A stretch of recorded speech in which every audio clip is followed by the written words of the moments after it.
Oh, good evening, believers. What happened to my light? My light just went off. What? As soon as I hit the live, what the heck? That's weird. As soon as I hit it, of course. You know what? That's all right. I got more lights. I found out the secret. You have to have lights. All right. Quick change here. That's crazy. As soon as I hit live, it went off. Okay, all right. That's all right. Ha. I'm going to have some light, okay?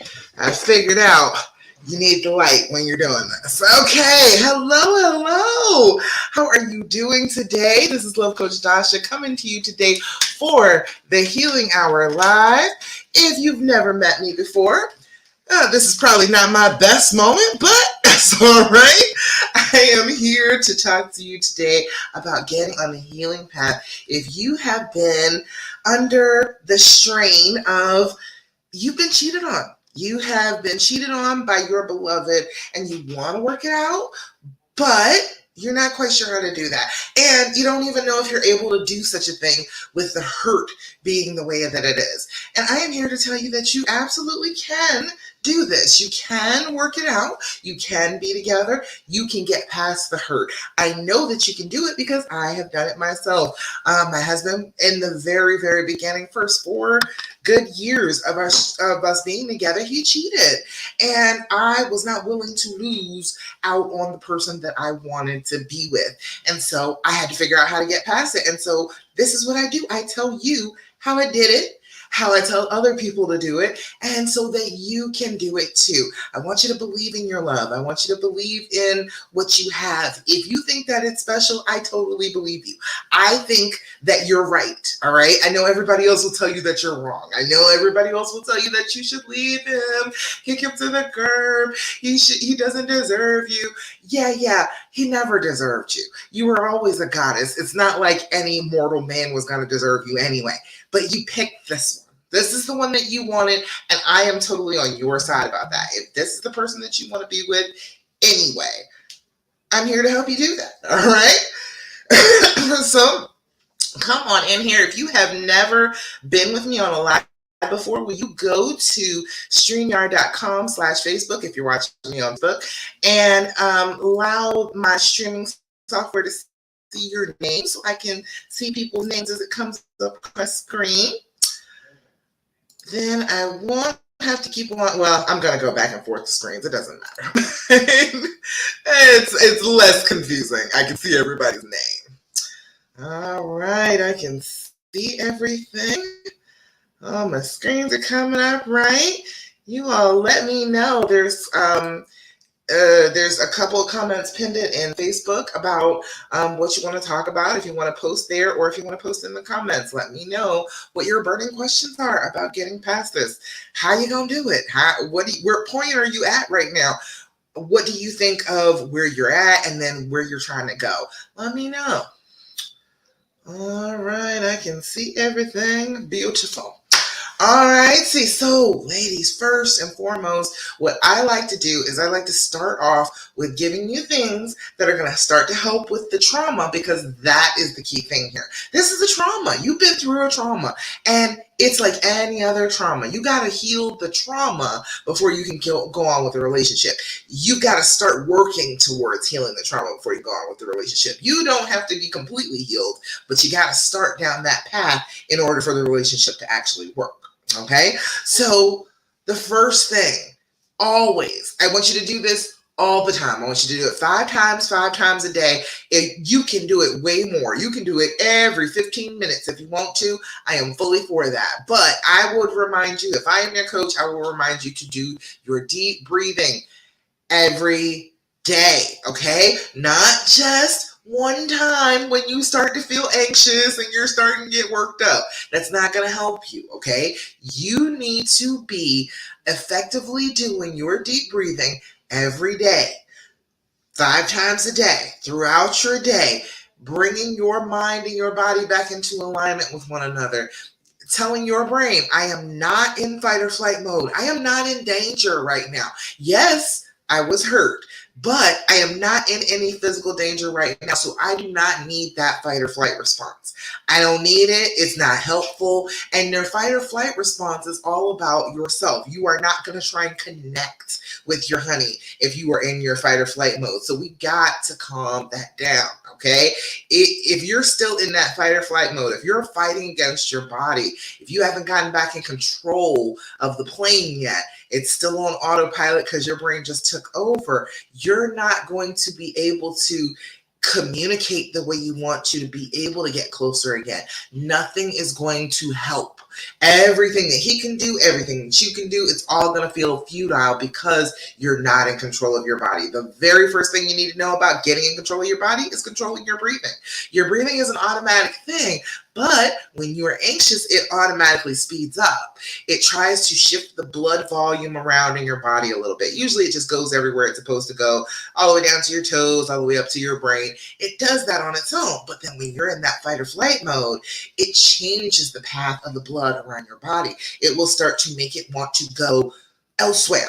All right. We can't have it going elsewhere. We cannot have that if we want to keep ourselves calm. We are trying to get it to go back in its regular circuit instead of just going exactly to our heart and our lungs and saying, oh, we are freaking out and this is the response. We've got to get it to stop that. And the fastest way to do it is through your deep breathing. When you do that, you interrupt the very basic part of that response, which is your breath speeding up so that your blood can be moved around faster. All right. If we interrupt that, we're interrupting the whole sequence of events. All right. So that's where we got to start. And if you're doing that on a regular basis, you're going to be getting back in control of your body. You're going to be getting back in control of your emotions. And then it's a lot easier to work with him to offer some compassion and forgiveness and understanding than if you are in panic, fight or flight mode. I hope that makes sense to you. Physiologically, we are fighting against a real thing here. This is not in our brains. This is not just, oh, this is a thought. This is a physical reaction we got to work on in order to feel better. Okay? So we do our deep breathing. What we do is 4-7-8 breathing. We're going to blow out, try and deflate your lungs. And you want to blow like you're blowing out birthday candles. You want to blow and exhale everything and make the noise that you are exhaling. Give yourself that cue that when I hear myself going for a long period of time, I am calming down. I am not in any danger. I am getting back in control of my body and in control of my emotions. So that's the first thing. Blow out. We're going to inhale for a count of 4. And I'll hold that breath for a count of 7. And then we're going to blow out again for a count of 8. Hey there, Stephanie. I see you, girl. Hello, hello. Everybody that's here with me now, give me likes, love, say hi. Let me know you're here. All right, so we're going to do our deep breathing. We're going to do it 3 times together, but I want you to do it 5 times when you do it by yourself, all right? 5 times a day. But right now, for the sake of time, we'll do 3. All right, first things first, we're going to blow out. Inhale through your nose, 2, 3, 4. Hold it, 2, 3, 4, 5, 6, 7. Blow out, 2, 3, 4, 5, 6, 7, 8. Again, inhale, 2, 3, 4. Hold it, 2, 3, 4, 5, 6, 7. Blow out, 2, 3, 4, 5, 6, 7, 8. Last time, inhale, 2, 3, 4. Hold it, 2, 3, 4, 5, 6, 7. Blow out, 2, 3, 4, 5, 6, 7, and 8. Lovely, right? Let me know how it feels when you do your deep breathing. It could be relaxing, it could be stimulating. It depends on, what your brain is in need of at the moment.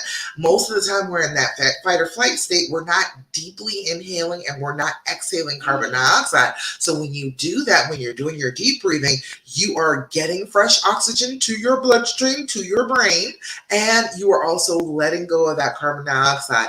Excess carbon dioxide in your blood will make your brain think that there is something wrong with you. And so then that will cause panic too. So we will have tons of things on top of each other if we are not doing our deep breathing that will make us feel uncomfortable, make us feel like something is wrong. If we can start working on that physical part, we're going to feel better mentally. Got to start doing the physical stuff though. All right.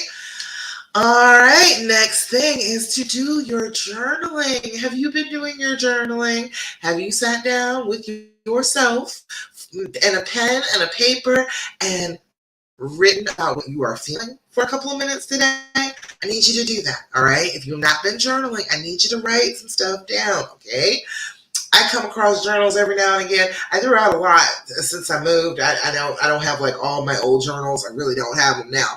But every now and again, I come across a journal that I had started writing in, and like I look at my life then, and I promise you, when you go back to the journal, if you're working on it, if you are trying to feel better, if you are getting through the physical part of this and healing this trauma, when you go back and look at those pages, you're going to be like, oh my God, I did not even realize how far I came. It is going to be good for you, okay? But I need you to start writing now. Don't wait to feel better. Start writing now to start feeling better. Twice a day, first thing in the morning, when you first wake up, before you get ready to go about your day, take a few minutes. Stop. Don't just hop out of bed and start doing things for other people. You have a few minutes before you start having to deal with folks. Just go ahead and take that time for yourself. Journal for about 5 minutes. I'm not asking for a book. 5 minutes is good. And pour out, okay, what I think my day is going to be like, what types of things are going to trigger me today, how will I handle those triggers, how will I build in self-care for the day, what good thought am I thinking for the day, what affirmation am I holding on to, what negative thought was troubling me yesterday, what is the opposite of that? Let me think about a affirmation to say in opposition of that terrible thought. Give yourself that time. Sit down for a few minutes. Get your thoughts sorted. Don't just wake up feeling horrible and just like, oh, I just have to drag through this day and it's just going to be awful like it was yesterday. Give yourself a little bit of thought. And then before you go to bed at night, after you've dealt with this whole long day and you're getting ready to go to bed, sit down with a cup of tea, sit down and write out what happened during the day, how you were feeling, what was going on with you, where you succeeded, where you didn't succeed, where you could do better the next time. You write those things down for 5 minutes. Give yourself that little bit of time to reflect, to let go, to get it out of your head, to sort through it a little bit. And then when you go to bed, you have gotten those thoughts out, you put them down on paper, your brain can let them rest for the night. And I asked you yet last week, this is the first time I had ever asked you to do this, so I don't know if everybody's done it, but before you go to bed, especially if you've just journaled, you want to think about a question, something is bothering you, I want you to start saying the affirmation before you go to bed. Tomorrow morning, when I wake up, I'm going to know exactly what to do. Just tell yourself that like you believe it with all your heart. When I wake up, I'm going to know exactly what to do, because the morning light is going to bring it. So just assume that is going to happen. Go to bed repeating that affirmation after you have journaled. Come back and let me know how that does for you, okay? If I tell myself the night before, I know the answer when I wake up. I'll know the answer when I wake up. I know the answer when I wake up. It's very clear. Like as soon as I get the sleep out of my eyes and stretch a little bit and drink my water for a couple of seconds, it just starts to roll around to me like, oh yeah, okay, no, I know exactly what to do now. It is a very, very effective tool. It's a good affirmation to go to sleep with. All right. Y'all let me know if you got any questions about what I'm telling you. Want me to go a little bit more in depth in explaining something? Let me know. I am here for you. I want you to answer all your questions and find out what's going on with you and how can we heal? How can we get to a better place? All right. Okay, just making sure I don't have any questions, comments. Nothing is up here that I see. Okay, good. All right, so we did our breathe, we did our journaling. Okay, the next thing. Oh, wait, one thing. I almost forgot to say about your journaling. Do your date, your time, your level of anxiety. Level of anxiety, 0 to 10. 0 is no anxiety whatsoever. Write that down. You'll want to remember. 10 is I want to rip my hair out, tear my clothes off, run screaming down the street naked. If you are at a 10, you are not sitting down with a pen and paper getting ready to write your feelings. You're not there, okay? It's a loss of control if you're at a 10. So remember that as you're journaling, and then put your number of anxiety at the top, and then at the bottom, once you're finished, you will notice that you will feel better as you're writing, okay? All right, that's the journaling. Then the next thing, I always want you to cultivate an attitude of gratitude. I need you to be thinking about things that make you grateful. When you are being grateful, it's not as hard to get to grateful from feeling this sadness, this anger, this pain. It is not as difficult to get to grateful as it is to get to happy and carefree and forgiving. It's harder to get to that. So we got to start with an intermediate good feeling. That good feeling, everybody can come up with something they're grateful for, unless you are just a rotten person. Even a narcissist can think of things that they're grateful for, okay? So I want you to really think about that and be cultivating that list every day. You can write down your triggers every day, but I also want you to write down the things that you are grateful for every day. Every little thing. Like, I am grateful right this second for an extra ring light. Don't know what happened to that first one, but doggone it, I got another one. I got a backup. I am grateful. You know what I mean? It does not matter how big or how small the thing is. It is a difference of a negative feeling versus a more positive feeling. It is definite that you can be grateful for the roof over your head. It is definite you can be grateful for having something to eat and having water to drink. You know those things are true. The little monster that's screaming in your brain that everything sucks and your life is terrible, it can't argue with that. It can't argue with the things that you're grateful for, all right? If it tries, you're like, no, really, I am grateful for my home. Yeah, I am. Little monster, you'll hear it a little bit better when you start being grateful. You'll know that it's just a separate part of your brain that is screaming out into the abyss, trying so hard not to let you be hurt anymore, but causing you pain in the meantime. So we've got to stop listening to that little monster, all right? And a great way to do that is to be grateful. So I need you to be working on that on a day-to-day basis.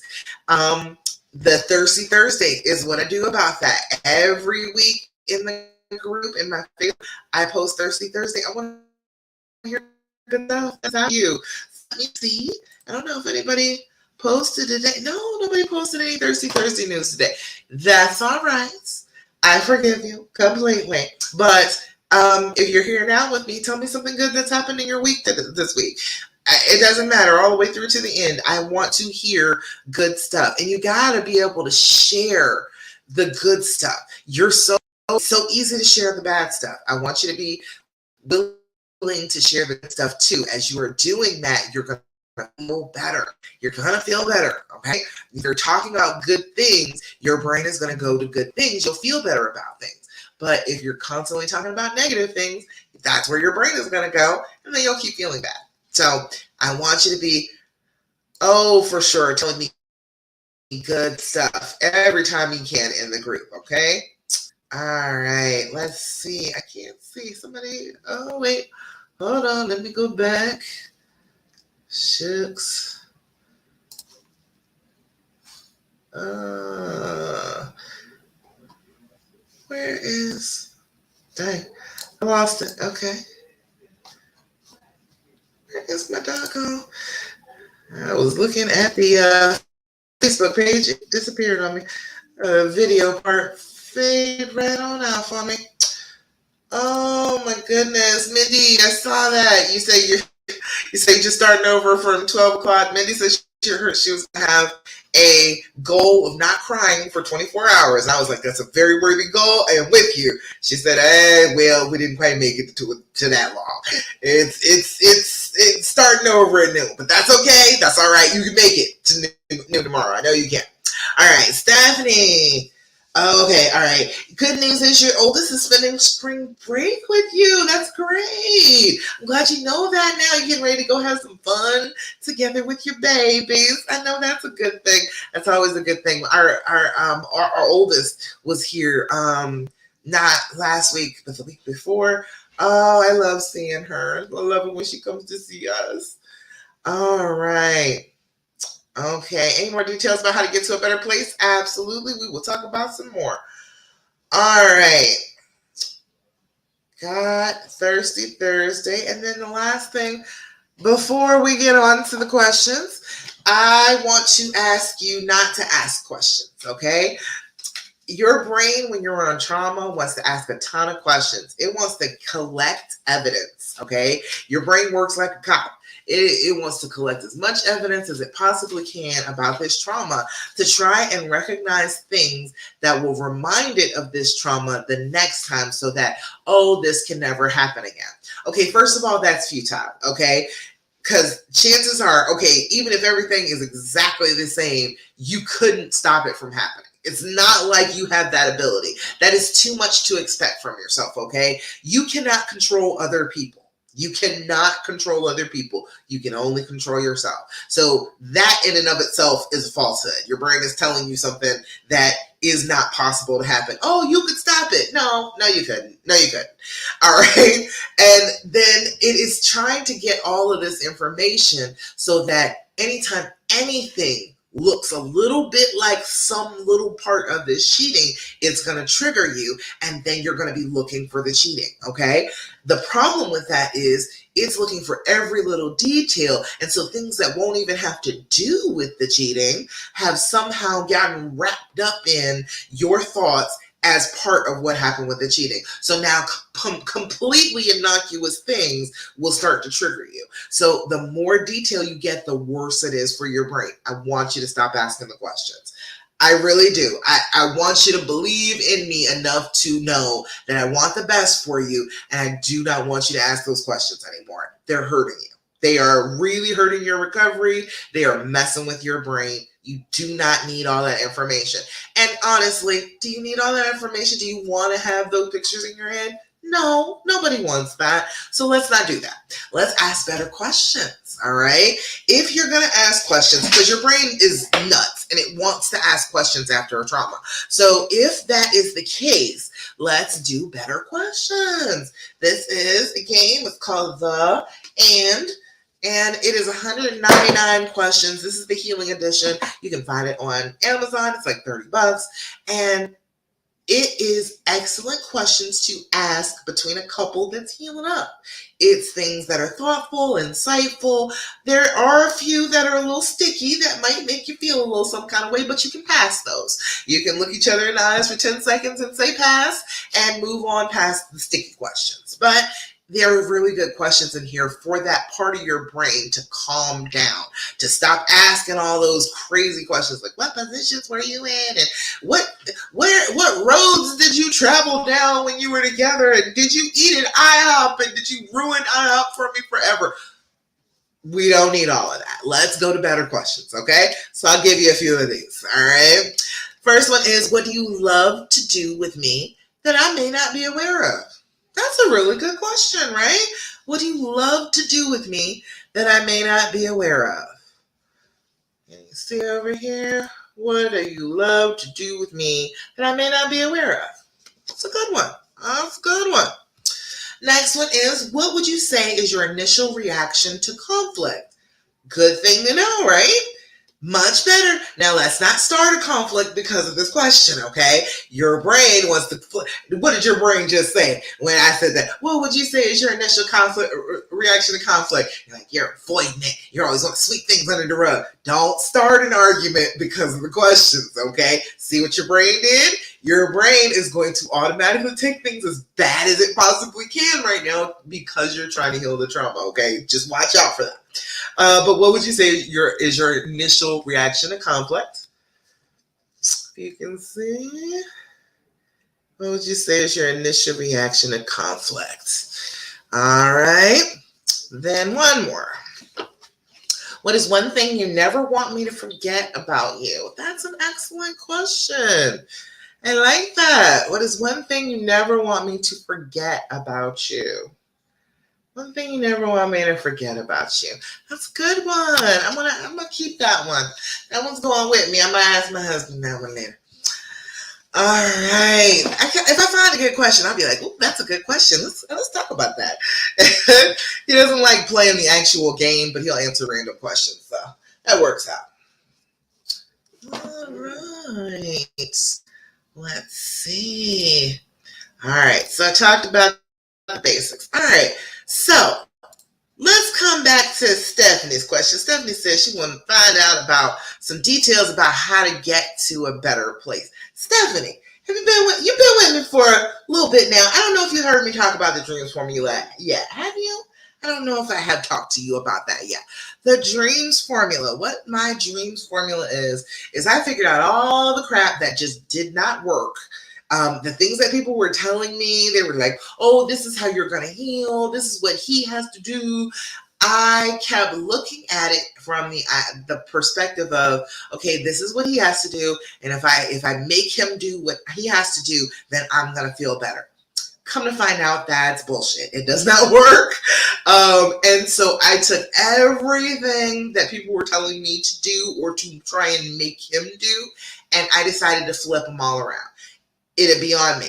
I was like, okay, I am saying that I want to heal from this. I am saying that this is the person that I love. This is the person that I want to be with.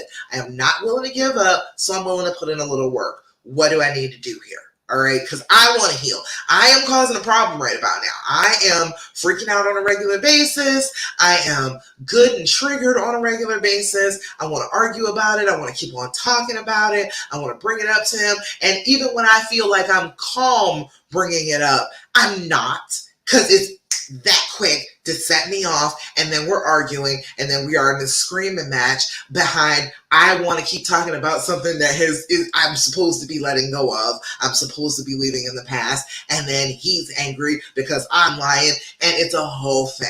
So I decided to go ahead and do the opposite of what everybody was telling me, because the things that they were telling me were not working. So the first thing is the D, the dreams formula, which is the decision. All right. You are making a decision. The other day, I think it was before the live last week, you had decided that you were going to work this out. That was the best thing for you. It's what you wanted. Yeah, he hurt me, but I'm not going to let that decide my life for you. That's the first step. That in and of itself is the first step. And a lot of the time people will tell you, well, he has to make up his mind about what he wants to do. No, the hell he doesn't. He does not have to do that. You do. You're the one that's going to need to forgive. You're the one that's going to need to move forward from this. So you got to have it in your mind what you want to do. Screw what he wants to do. He has made good decisions. So let's go ahead and make the decision based upon what we want, not upon what we think that he might possibly want with his confusion. No, we're not listening to that. We're not doing that. So we make that decision. Making that decision is the biggest part of it. Because if you just go ahead and tell yourself, okay, I'm making this decision for me, and nobody else is going to agree with me. I'm not asking for anybody to agree with me. This might be a little bit of a lonely road. That's why I do this, because I don't want it to be a lonely road for you. But this may be a little bit of a lonely road. The people that I would want to support me may not support me. But you know what? This is my damn life, and I'm going to take control of it. And I am making decisions for what goes on in my relationship going forward. And that's the attitude you got to have. You got to go ahead and decide that you are the one who wants in this relationship. Don't wait for him. He's already experiencing some confusion. You don't need to do that. You go ahead and put your foot down and tell him what is going to happen here. What is going to happen is we are going to be together and you're not going to keep on cheating on me. I'm going to forgive you, but we're going to move forward from this, but you are not going to keep on doing this. You're not going to keep on treating me badly. All right? It's your decision to make. That's the first thing. That's the D of the dreams formula. Then we got the R of the dreams formula, which is recognizing and then overcoming these fearful thoughts. It's the fear speech. All the stuff that's in your brain. That, well, does he love her more than he loves me? Does he want to really be with me? Is he settling for me? Is it, all of those things? What if? All of that. That's all fear speech. And then all of the stuff that other people say to you about this that is discouraging or anxiety producing. Oh, once a cheater, always a cheater. You should have been left him. You are telling him how to treat you. You are telling him that he can just keep on treating you like a doormat. All of that is fear speech too. That is their fear talking to your fear. All right. That's all that is. Don't think that just because, oh, that sounds so much like what I'm thinking about. Don't think that it's real. Okay. It's not real. It's some stuff your brains make up when you are going through this type of trauma. So pay attention to that. Recognize that fear speech is out there and that it's creeping around and slithering around in your own brain, and then start working on overcoming it. Telling yourself the opposite thought. Oh, he doesn't want to be with me. No, of course he wants to be with me. First of all, I'm a goddess. How in the world could he not want to be with me? All right. I am absolutely the queen. He knows it. I know it. So that's crazy that he wouldn't want to be with me. That's the first thing. All right. A little self-esteem. Then, oh, well, he just loved her more. No, he used her. He was being a douche about some stuff. And he was using her to feel better about himself. I know he got some self-esteem issues too. I'm going to be working on mine. I'm going to hope that he works on his. And I'm not going to even listen to that. I don't believe that she was just so much better than me, that he just wanted her so badly. No, she was just available and she was willing to do it. And of course, they feel like, oh, well, if you're willing to do it, then that must mean that I'm worthy. Whatever the thoughts are, it does not matter. You got to stay on your fears. Make sure that your fears are in check and make sure that they're not just wandering off down the path of destruction, telling you horrible stories and you're just following along behind that fear, listening to every terrible story. You got to start fighting back. You got to start telling your brain, no, that is not the story. That is not the way this is happening. It's not going to be how it is. Okay. Then there is the E, which is evaluating the why. We got to figure out why this happened, not to try and prevent it from happening again. Everybody always wants to know why, and their brain is telling them to try and find out why. That why that keeps repeating in your head. That's another thing that your brain does on trauma. Besides asking a whole bunch of questions, it asks that specific question. Why? It will do that because it is trying to say, if I could understand what happened here, then number one, it would never happen again. And number two, maybe then I could forgive you if I could understand what was going on in your brain. Okay, you are not going to forgive them by knowing what was going on in their brain. You can't do that. You can't get inside somebody else's head. He can tell you all of the details. He can tell you everything that he was thinking every step of the way, and you're not going to understand because it wasn't your brain. It wasn't your trauma that made that happen. That was his trauma that made that happen. So it's not like you're going to understand. So let go of that concept. The whole point of figuring out why is to allow yourself some compassion for your mate, to understand that this is a person that I love, and yeah, they messed up. They messed up big time, and there must have been something really, really wrong for you to get to the place where you decide to do something this stupid, this big time horrible. You can't be feeling great, right? You can't be feeling great about yourself. You cannot be feeling secure. You cannot be feeling calm, cool, and collected. You cannot be. So this has happened because something big time was going on in his head. That's all we're trying to get to, is a little bit of compassion for that. You understand something big time going on in your head because that's what's going on right now. If you are falling into whatever the fear tells you to do, a lot of the time, that's another thing about overcoming the fear speech. Don't do what the fear tells you to do. But you are falling into that. The fear says, talk about it. Bring it up. Make sure that he knows that you're still upset so he doesn't do this again. That doesn't make it less likely that he'll do it again. That makes it more likely that he'll do it again. You're becoming a self-fulfilling prophecy. If I keep telling you how upset I am at you for months on end about this thing that you did to me, you hurt me, and I'm never letting it go, then you create that feeling of, oh, there's nothing I can do to fix this, so I might as well be guilty. You get that feeling going. So the three reasons why: sick, sad, stupid. All right. Sick is what it sounds like. You are sick in some way. They are sick in some way. There's an illness happening. Plenty of men cheat on wives who have cancer. It is a thing. It is a thing. Okay. As long as I was a nurse for 20 years before I did this, it is a thing that men cheat on their wives with cancer. It happens all the time. All right. Illness brings out the worst in people. I know for sure. I was a nurse for a very long time. Illness brings out the worst in all of us. And it's just because we are going through something, surviving, just trying to get by, and we get very selfish when we're sick. Or when somebody else that is close to us gets sick, we get a little selfish too.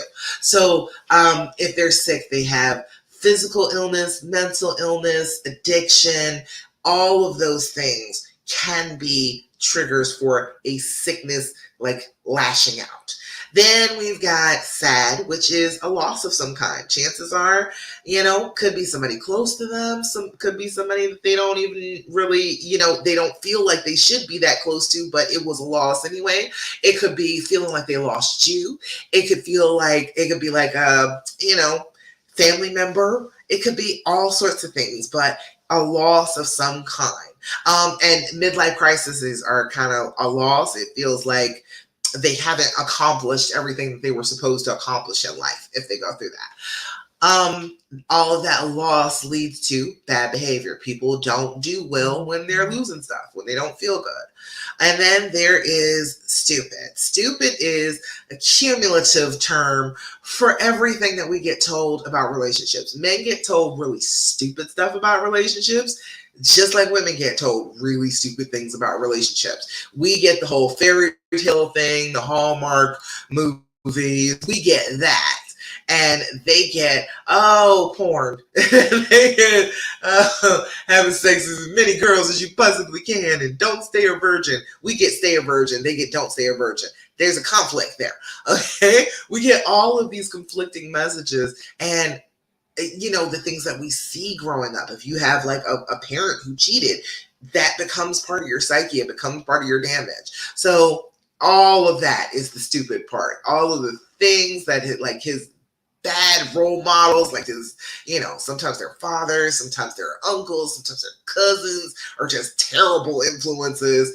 That type of thing is what I'm talking about when I'm saying stupid. It's all the stupid stuff we get told about relationships and that make us fail. All right. So those 3 reasons: sick, sad, stupid. All right. Those are the 3 things you can usually piece together, like a couple of them. Usually it's not just one thing. It's a couple of things that have snowballed into something really big. So you probably know better than he does why he did all this. All right. Stephanie said, I was a respiratory therapist for 10 years. Definitely see the worst of a person when they're in the hospital or their loved ones are. Girl, yes, I saw it time and time again. All right. Because I was real young and idealistic and, the love thing. And I would go talk to couples that had been, together for, years and years, 40, 50 years and things. And, they tell you simple stuff. But then if you catch a couple that's been together like 10, 20 years, they're going through some things. They can't give you real good advice. They struggling, all right? Most people, like when they get to the 40, 50 year range, they let go of a lot of stuff that they held on to for years. But, woo, boy, you see people in their 10, 20 year range. Oh, and you add on top of it an illness, like a real serious illness for the first time. Woo, boy, people don't do well. People just don't do well. And it's just part of the human condition. It's part of us being people. We don't do well with a lot of really high stress situations. We just don't. And we got to forgive each other for that. We really do. You got to forgive your honey for being an idiot in a stressful situation. You know what I mean? Like, that's what it all comes down to. So if you're examining the why, you know exactly what was going on with him, try and find that compassion in your heart to be like, you know what? He's a person and he was an idiot, and okay, we're going to move past that. And we're going to do better from here on out because he's going to know that that was idiotic now. And so we're going to move forward. We're going to do better. And that's all you can really do. Like, you can't change it. You can't stop it from happening because people are kind of destructive. We're, as a whole, as a unit, we're a little destructive. So sometimes we do things that are self-destructive or destructive to our relationships, and you can't really stop us from doing it. You just got to understand that that's what we're doing and not fall for it. You know? That makes sense. All right, so the rest of the dreams formula, now the things that you can do to feel better. So A is for allow the healing to happen, okay? Let down the walls. Stop talking about it all the time. Put your damn ring back on. Have sex. Get close again. Don't let every conversation be about the cheating. Can we stop talking about the cheating for a little while, as a matter of fact? Do things that are fun together. Have a good time together. Those types of things. Be enjoying one another. Do new things together. Do calm things together. Lots and lots of touch. That is really, really good for allowing the healing to happen because it helps your body. Remember, this is not just mental. This is not just all in our heads. This is a physical thing that has happened to us. We are traumatized. And so if you are doing lots and lots of physical touch with your honey, you are stimulating your brain to make the chemicals that help you feel good when you're touching. All right, you get some dopamine going, you get a little bit of oxytocin happening if you are willingly frequently touching. If you're doing it but you're just like, oh, I'm just being accosted by having to touch him, you're not going to get the benefits of it. But if you say, okay, this is somebody I love, I do want to touch him, I enjoy touching him, I enjoy him touching me, let's hug, let's get some bare skin to skin contact, let's kiss for 10 seconds, let's hug for 20 seconds.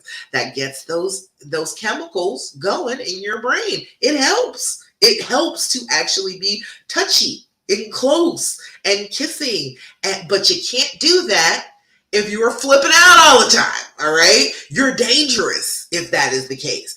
You want to have those times. So okay, we've got to calm down. We've got to regulate our emotions, be a little calmer, not be bringing it up all the time. And then we can get a little touchy. Then we can get those brain chemicals going and we feel a little bit better. All right. Stephanie says suggestions for the A when you can't see him right now. Oh yeah, that's hard when it's a little distance between you. That's okay. A lot of the time it's just the way you receive him. All right. When he calls, smile before you pick up the phone. And because that comes through, it really does. So smile before you pick up on the phone and greet him with warmth and love and affection. You know, don't start an argument at the end of the conversation if you start it like that, though, because you'll look like a freaking lunatic. Okay. You've got to have a nice, calm, even, smooth, I am happy to talk to you conversation going with him. All right. It is better though when, okay, if he's calling you, okay, try to get off the phone before he's ready to get off the phone. All right. Just a little bit before. If you're starting to sense that he's winding down the conversation, he's getting ready to go, you step in and say, hey, baby, I am so glad that you called me. It makes me feel so good when you call me. Can you call me back? I gotta run to the store. Can you call me back? I gotta go do some homework. Can you call me back? I gotta go cook. Whatever. Ask him to call you back. And like let him, you know, you can say, oh, call me back tonight or call me back in the morning or whatever, and let him call you, but try and part on like your terms. It's a very delicate dance as you're doing it with him because it gives you a little bit of power. It makes you feel like, well, I get to say when we get off the phone, but I get to enjoy him while we're on the phone. So best of both worlds. And then he is wondering what happened, okay? Because you are not usually like that. You're not usually like, oh, I gotta go. I love you. Thank you so much for calling me. It made me filled up my heart for you to call me, but I gotta go. He's not used to that. He's used to you wanting to stay on the phone till the very last second, right? He wants you are the last word. You are saying bye 15 times. You're not going anywhere at the end of the conversation. So he's going to be looking. He's going to be like, huh, that's interesting. What's she doing? And he may be a little bit suspicious at first because he was doing wrong. And so he might think that you might be doing wrong because you're doing something different. But it is a little playfulness, a little flirtation. It helps you to let down the wall while still keeping a little bit of power. And then it's like, okay, I'm allowing that healing to happen. I'm allowing him to get closer to me. I'm allowing him to call me, show me that he is interested. I am giving that love and affection and sweetness and radiance and light on the phone. But you got to call me. You got to call me for that. If that's what you want, if you want all that goodness from me, you got to be the one reaching out. You got to be giving me that. And so then that's that give and take. It's a little dance and it gets a little fun. So try it out. Stephanie, since she can't be with him all the time, can't get the hugging, kissing all the time, try that and see what happens. All right. So then, okay, the A. Then the M for the dreams formula is managing those future feelings. Okay, you're going to get triggered, okay? It happens. When you are traumatized, that is stamped right on your brain. Trauma, trigger. So you're going to have triggers, okay? It is not because you don't love him. It's not because he's just such a terrible person. You're going to have triggers because this was a trauma that happened to your brain and it stamped itself on there real good.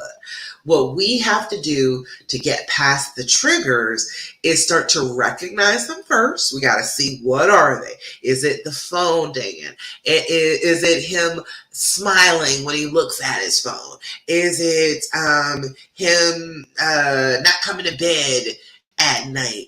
You got to look at the triggers. First of all, are they a normal thing? Are they like a regular thing that regular people could do if they hadn't cheated?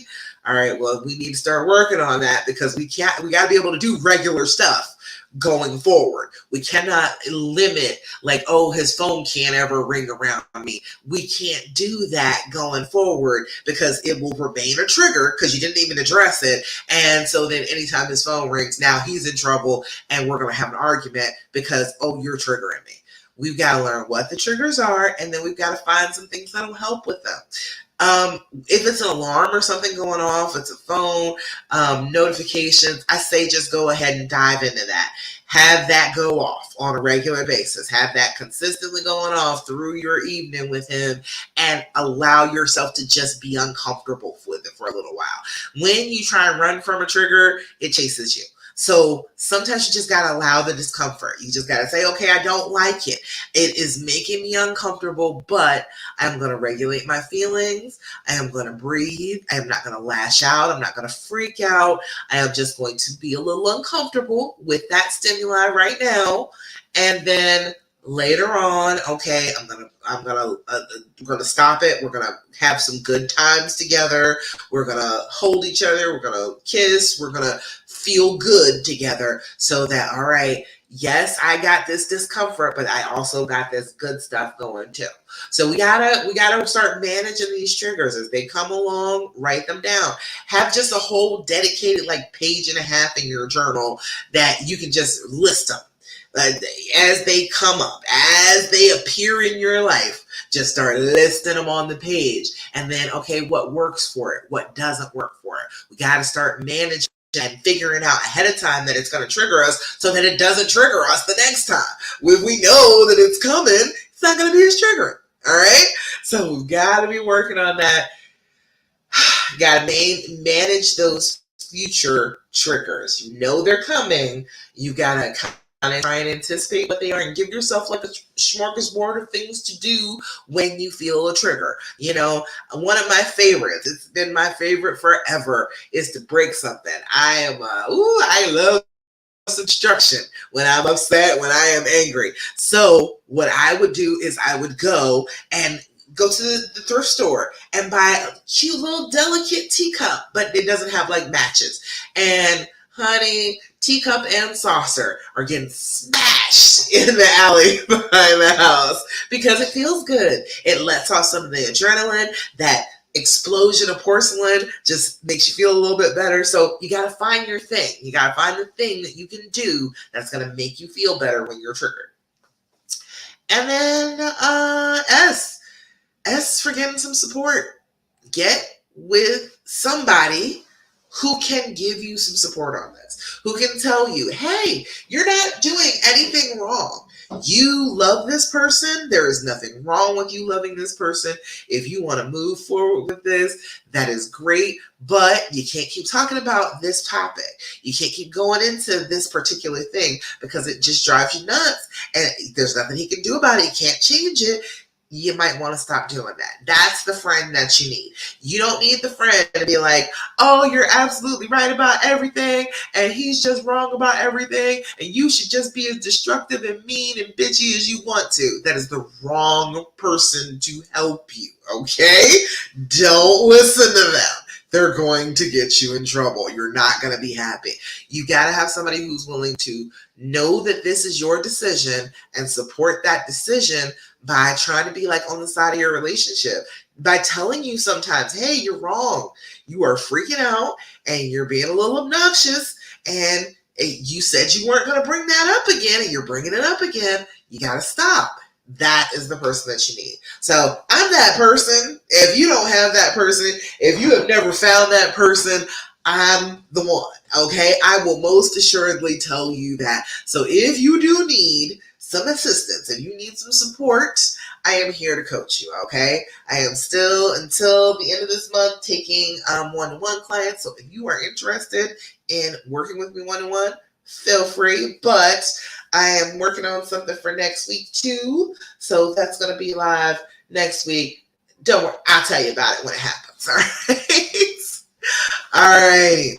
So that is the stuff that I figured out. That's the stuff that I figured out that I was like, okay, people keep telling me that this is what I got to do, but it's not helping. It's not helping me. It doesn't make me feel better. So, okay, let me do the exact opposite. So the D was don't wait for him to decide, I decide. The R was don't listen to all of those terrible thoughts. Don't believe every single one of them. Challenge every one of them. Decide that that is not the truth and repeatedly tell your brain that it's not. Don't try and figure out how to not make this happen again. Try and figure out how you can be compassionate about the fact that it did happen in the first place. Don't hold back. Don't hold back. Don't hold back. Don't punish him. Don't keep on talking about it. Don't keep on telling him how terrible you feel. You've got to start actually healing, doing the things that somebody who is healed would do. And what else? And don't unleash with with all of the feelings when you're triggered. Get yourself together. Do something that you can do to make you feel better. It doesn't necessarily have to involve him. All right. All right. He says, support is my problem. My friends and family are all useless to support this. And my work vehicle just cost me $2,000 to fix. I know, girl. Girl, I know. It's just like that. And, you know, because friends and family, they're all under the same delusion that, oh, this can never work out. And so then they won't be supportive, even though you're like, no, I know it can work out. I would like very much for it to work out. Could you go ahead and please help me figure out how to deal with these emotions? People don't know how to deal with big emotions like that. They just don't. And so then they don't do well with it. And then they do not do well with it when they're trying to help you with it either. So, you know, it's hard. That's why I created this group, so that, oh, did that come back on? I don't know why that didn't come on before, but okay, I had to plug it in to keep my computer going. But yeah, I don't know why it is that people just don't go ahead and accept that it is a totally normal thing to do, because I was doing coaching before this. I was coaching couples. I thought that's where the need was. And it was like all these couples were coming for coaching, coming for premarital coaching. And it was always, oh, but years ago he cheated on me, and so now it's got trust issues. We got issues because that happened back in the past, and I never really actually got over it. I never really healed from it, and so it is causing problems even now today in our relationship. That's what I kept having to answer. And so I kept answering those same questions over and over and over again. And I was like, oh, that's what the problem is. This keeps happening to people, and people don't know how to handle it. People don't know how to support it. People are just like, oh, just leave. Just leave. Linda Marie, I think you missed it. What? I'm about to go now. Oh, I see now. I'm like, that's so weird because I posted in the group when it started. I did add everyone and everything. Yeah. Oh, dang. I'm sorry about that, Linda, Sarah. I see y'all. I'm sorry that you missed it. Dang. I don't know why it does that. Because this is I don't know why it's not showing you on this one. Because this is where it's supposed to be going. Oh, dang. That sucks. Okay. I'm going to have to work on that. I don't know why the heck I did that. So is it but it's showing on Facebook. So where is it? I don't know. I'm sorry about that, ladies. I am sorry that didn't work the way it was supposed to. But hopefully it will next time. I gotta figure that out. That's weird. Because I can see it on Facebook.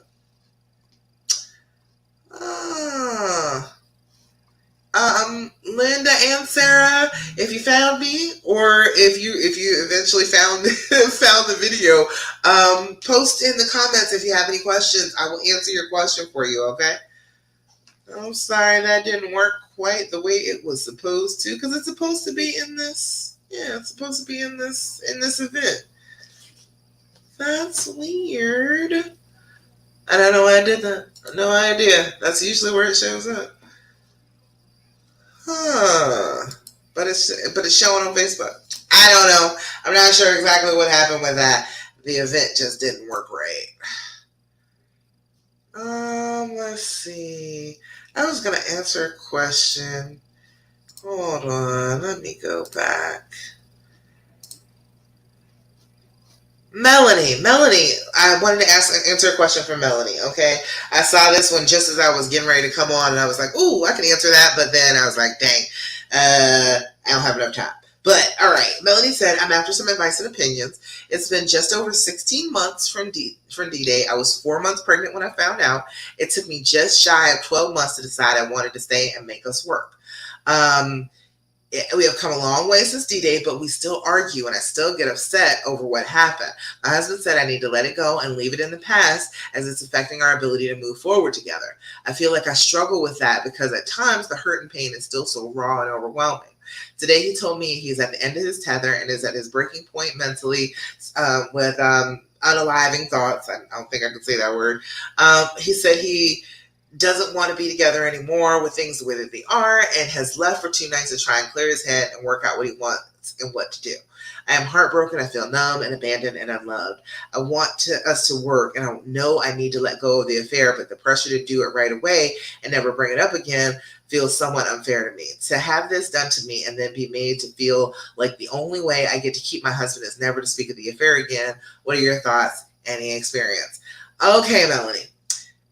First thing I want to say is I know you are heartbroken and you feel numb and abandoned and unloved. And I am telling you, he feels the exact same way you do. And that sucks. I know, because it's like, well, damn it, he shouldn't feel like that, but it does. Because you're saying this is 16 months later. It's more than a year. It took you almost a year to even be like, you're worth it. So the whole time you were still pregnant. You were probably really giving them a hard time about it. And then you got to almost a year later and you're like, okay, fine, I guess you're worth it. And then you're still arguing about it on a regular basis. So the same way that you're feeling numb and abandoned and unloved, he is feeling the same way. And I know that's not fair. I know that it's not, but I'm telling you so that you understand that you're feeling the same way, and so that you don't keep on feeling like, oh, I can keep on doing it exactly the way that I'm doing it because that's working. It's not working. You see that it's not working. You're going to have to stop talking about it. You're going to have to let it go. You're going to have to decide that your marriage is actually worth it, that this person is actually worth it to you. I know that the pain is still so raw and overwhelming, but part of that reason that it's raw and overwhelming is you keep going over it. When you traumatize yourself, it is best not to keep on going back and talking about the trauma over and over and over again. What you are doing is solidifying it in your brain. You are checking the idea, you are making sure that you got all the details, and you are making it concrete in your brain so that every time you remember it, you're not even remembering the pain and the fear from when it happened. You are remembering over and over again the pain and the fear from the last time you started talking about it, the last time you started arguing about it. That is what is happening. You will keep bringing it back to life in your head. So it's actually more fair to you to stop. It really is. I know that you feel like it's unfair for you to have to stop. But it is not a short amount of time. It has been over a year. If he had done something, if you had done something to him and he was holding on to it for 16 months, you'd be ready to divorce him. You'd be like, oh, I guess then it will just never work out because you're just never going to forgive me. And I don't know how you can be like that to me because I thought you loved me. I thought you were going to forgive me. You would be like that if it was 16 months later after you had done something wrong and he was still arguing with you, still creating this distance between you, trying to keep that wall up and be angry at you about something you did over a year ago. You'd be pissed, okay? You would still feel just as numb and abandoned and unloved, and that's how he's feeling. So we've got to stop. We've got to stop. You've got to stop, Melanie. I know you don't want to. I know it doesn't seem like it's fair that you should have to, but it's not helping you to do so. If it were helping, I'd say go for it. I'd say talk about it to your heart's content. But right now, it's not helping you, right? It has not helped you yet. Because if it helped, you would eventually have slacked off talking about it, but you haven't. You are continuously talking about it. So continuously talking about it is not helping. It just makes you more triggered, gets you more upset. And then we have these big arguments, and that reinforces all the fear speech in your head.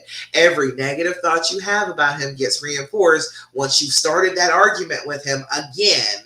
Then he says stuff that he doesn't mean, just like you're saying stuff that you don't mean. And then that reinforces, oh, he never really loved me. He never really cared about me. I don't know why I'm doing this for him. He's not worthy. It just keeps the cycle going. I know you don't want to stop, but you have to stop. You have to stop. You cannot keep bringing it up. You cannot keep arguing with it. You have to leave it behind for a little while. If you want to talk about it later, we've got to get our emotions regulated so that if we do talk about it, we're not yelling and screaming at each other by the end of that. If you are going to do that, your emotions have to be regulated. You have to be able to be calm talking about it. And you're not there yet, are you? No, you're not. So if you can get to the point where you can still be calm, where you don't have a panic attack, where your heart is not beating out of its cage just because you are thinking about this and want to talk about it, that is when you can talk about it. Right now, all it's doing is triggering you to keep talking about it. That's all it's doing. Every single time you're triggered, then you're like, oh, I want to talk about it to feel better. And then you get triggered by talking about it because they're never going to say the right thing. They're always going to say something stupid that you're going to be like, I can't believe I'm still staying with you, because that it's an argument at that point. And we all say stupid things in arguments. So you got to recognize that your part in the cycle is the only thing that you can control. If you can just stop, if you can just put it behind you for a little while, we can talk about normal things for a little bit and stop talking about it for a while. You're going to heal more, and then he's not going to be so defensive. I can talk to my husband now about the things that he did without him getting all defensive about it. Like I can bring up like something like like anybody in this group, I'd be like, oh yeah, he did something like you did this particular time. What the hell was going on in your brain when that was happening? I can talk to him about it like that now because it's not a constant argument. It's not, I am throwing myself to the floor and kicking and screaming every single time I talk about it. I can talk about it in reference to what is going on with people in the group and the people that I coach. And so then he can answer the questions about it without feeling all defensive. Now, I take that back. Every now and again, he does feel a little defensive. Feelings are feelings. They get there sometimes. But he will still be able to talk to me, and he can control his feelings and I can control my feelings. So you're not at the point where we can talk about it. Where it's not doing any good. You're not able to do it. You're not able to actually have this whole conversation that you want to have in your brain that you think will help you. You can't have it. You haven't had it yet. It's not working. Don't keep doing the same thing that isn't working. If it's not working, you have to do the opposite. Your fear is telling you, I have to talk about it. We have to get through this. We have to find out all the details. We have to do this. You don't. Your brain is lying. Your brain has made that up as a condition for you getting healed. And you don't have to listen to conditions. You can just go ahead and start healing. And that is the faster way to do it.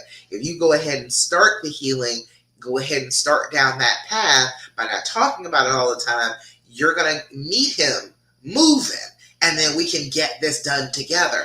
But if you're just always trying to stop in the middle of the road and talk about how bad he is and how terrible you feel, nothing is ever going to get better. Does that make sense? So everybody's here watching. So Melanie, if you got a chance to see this, I want you to stop, okay? And tell him just to come home. It's been, this is actually 2 days ago, so hopefully he's home now. And it's not that you can never speak of the affair again. It is that right now you've already said, I don't even know if you're kind of even worth it. But all right, I'm going to try and work it out with you. So you actually have to start trying to work it out, which involves not talking about it all the time. It's very hard to get over something you are continuously talking about. All right. I wanted to make sure I answered that because that was a good question. You let me know, Melanie, if that makes sense. If you got questions, let me know because I will clarify as much as I could. Angela didn't get to be with us today. She's still down at the academy. Go, girl. Yay. Good job. Keep it working it out. This is 2 weeks down. Things are going well. All right. So now we're ending up. And I always tell you to end with an affirmation. First things first, I want you to do the affirmation of in the morning, I'll know exactly what to do. Just as you're doing your journaling, if there's some trouble in your brain, tell yourself the night before, you'll know exactly what to do. But I am going to give you another one for the week. An affirmation is whatever you tell yourself. So if you consistently tell yourself something negative, then that is what your brain is going to believe.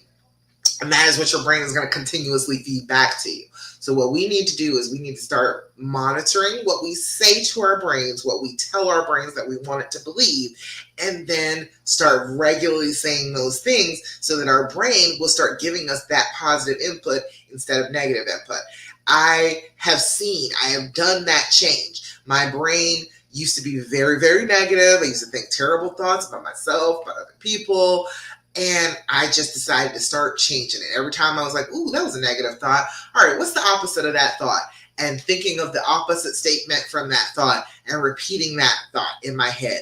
And it did not take long before my brain started doing it for me.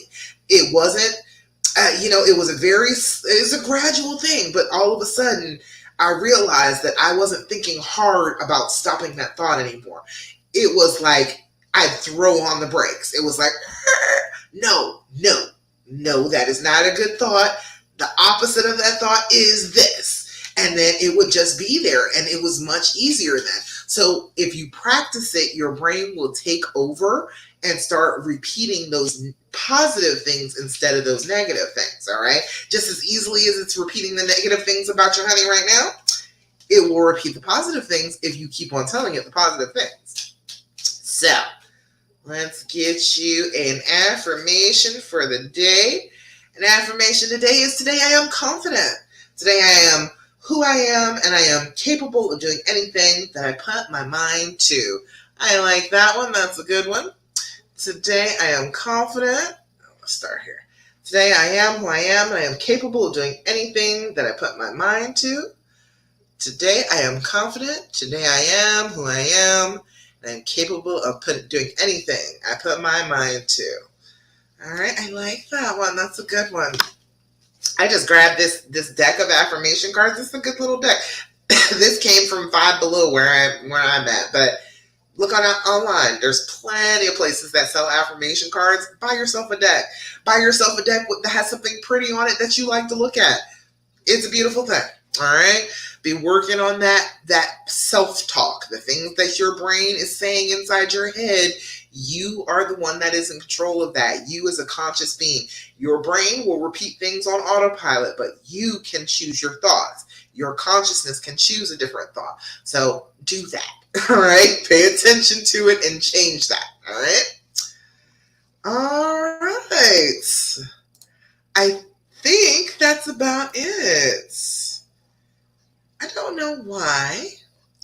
I still don't know why it didn't go to the event. Usually it does that. Is it this one? Oh, maybe because of the streaming it went to the other one. I don't know why, but usually it doesn't do that. It usually goes to the one where I invite people. I don't know. I will make sure I get it right for next week. I'll tell you that much right now. All right. So if there are no other questions, comments, thoughts, complaints, that's about it for me. I am coming to the end of the Healing Hour Live, but I will be back again next week, 8 p.m. Eastern Standard Time on Thursday, to talk to you about strolling down the healing path after this infidelity. I know that you can do it, okay? Totally believe in yourself. You can do it. You are capable of great things. You are capable of more than you will ever imagine that you can do. This is just the first thing. This is just the thing that shows you it can be done. You've been assigned this mountain to prove that it can be moved, okay? And then the next time you're called upon to be great, you will know that you can be great. This is a bad thing that happened, but it is an excellent growth and learning opportunity. It will show you who you are. It will show you what you are capable of that you did not even dream you were capable of. And it did that for me. That's the only reason I'm here talking to you today. I feel confident in myself because I know I got past that, so I can get past anything else. This was the worst thing that happened, so I know I can handle anything else that happens. So I want you to be focusing on that. I want you to just be patting yourself on the back for doing such a brave thing, for doing such a hard thing as trying to forgive somebody for hurting you. That is a difficult thing to do. There are people that go through this entire life and never even bother to try to do such a thing. You are trying to exercise unconditional love and forgive somebody for hurting you that you legitimately are hurt over. But you are kind and you're loving and you're open and you want love in your life and you don't want to live in fear. And I love every bit of that, okay? I believe in that. I believe in you. And I want you to believe in yourself too, all right? So I love you and I am so, so proud of you. And I will see you again next week, Thursday, Eastern Standard Time for the Healing Hour Live. I'll get my tech together next week. All right? Bye, y'all. Oh, bye over here on Facebook and YouTube. And bye over here on Instagram.